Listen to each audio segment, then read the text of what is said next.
او د صحت جامه مو په تنوي ګرانو لیدونکو او زده کوونکو موږ او تاسې په درویشتم ګردي میز د ریاضي مضمون کې یو. په دې ګردي میز کې به موږ له تاسې سره بیا هم ښایسته سوالونه در سره شریک کړو. دغه لس پوښتنې یا لس سواله به د تېرو ویډیوګانو درسي ویډیوګانو څخه وي. موږ دا کار د دې لپاره کوو چې هم تاسې وارزول شئ او هم تاسو د پوښتنو په کولو باندې پوه شئ. دا چې موږ څه ډول پوښتنې کوو او یا هم څه ډول دغه درسونه څه ډول تعقیب کړو په دې درسونو یا په دې ویډیوګانو کې کوم مهم پوینټ ده یا کوم مهم ټکی ده هغوی ته څه ډول پاملرنه وکړو نو دغو پوښتنو ته باید هرومرو ځواب ورکړو تر څو هم دغه ویډیوګانې په سمه لاره زده کړو او هم دغه سوالونه ځواب کړو. تاسې کولی شئ دغه سوالونو ته ښه ځوابونه پیدا کړئ. دغه ځوابونه له ما سره په د کومنټ په برخه کې هم په یوټیوب چینل کې او هم په فیسبوک باندې کې راسره شریک کړئ. نو ځو او دغه لس پوښتنې ګورو. لومړی پوښتنه، لاندې پوښتنه حل کړئ. البته کسر ده، دا کسر به تاسې حلوئ. 2 پر 5 منفي 6 پر 5 مساوي په څو کېږي. دویمه پوښتنه، په لاندې کسر د ضرب عملیه سر ته ورسوئ. یعنی پورته کسر څه و؟ منفي و. لاندې کسر به تاسې څه کوئ؟ ضرب کار به پرې کوئ. 2 صحیح 7 پر 3 ضرب د 3 صحیح 1 پر 1 مساوي کېږي په څو. دریمه پوښتنه، په دریمه پوښتنه کې لاندې کسر ساده کړئ. لاندې کسر ساده کړئ. یو کسر درکوم تاسې به هغه ساده کړئ.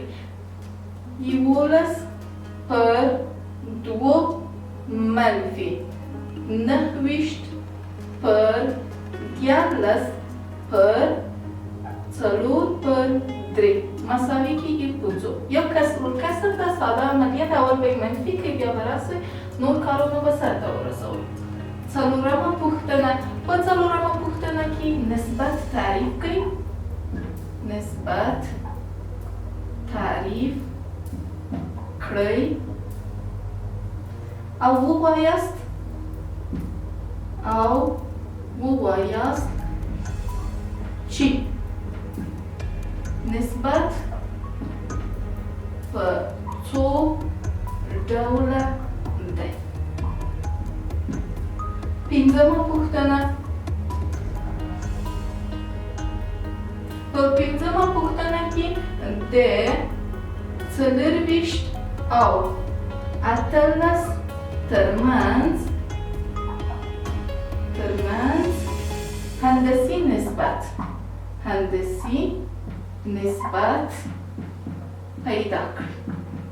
پیدا کړئ. موږ نسبتونه ویلي وو، تاسې به د دې اعدادو ترمنځ نسبتي یا هماغه هندسي نسبت پیدا کوئ. شپږمه پوښتنه، نسبت کومې ځانګړتیاوې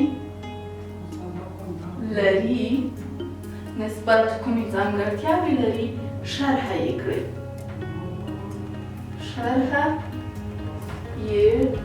کړئ. تاسې به څه کوئ؟ د نسبت ځانګړتیاوې به راته شرح کوئ. اوومه پوښتنه، په اوومه پوښتنه کې د 14 قلمونو بیه 80 افغانۍ کېږي. دا یو عبارتي سوال دی. د 14 قلمونو بیه څو کېږي؟ 80 افغانۍ کېږي. نو د څلرویشت قلمونو بیه به څو افغانۍ شي. تاسو به دا راته پیدا کړئ. د څلرویشتو قلمونو بیه به څو شي. اتمه پوښتنه، لاندې عددي افاده حل کړئ. لاندې عددي افاده حل کړئ. منفي یو منفي قوس درې منفي څلور ضرب د دریو قوس تړلی مثبت یو منفي دوه. دغه یوه عددي افاده ده. دا عددي افاده به تاسو څه شی کړئ؟ حل به یې کړئ. نهمه پوښتنه، په نهمه پوښتنه کې تاسو ته حسابي اوسط درکوم. د دوو او اتو ترمنځ حسابي اوسط پیدا کړئ. او لسمه پوښتنه، طاقت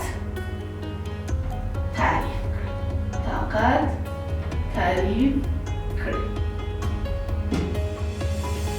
درنو زده کوونکو، دا به لس پوښتنې چې ما له تاسې نه وکړلې او له تاسې نه مو وپوښتلې. په دې پوښتنو کې بېلابېلې برخې وې چې له بېلابېلو ویډیوګانو څخه ما تاسې ته دغه پوښتنې چمتو کړې وې.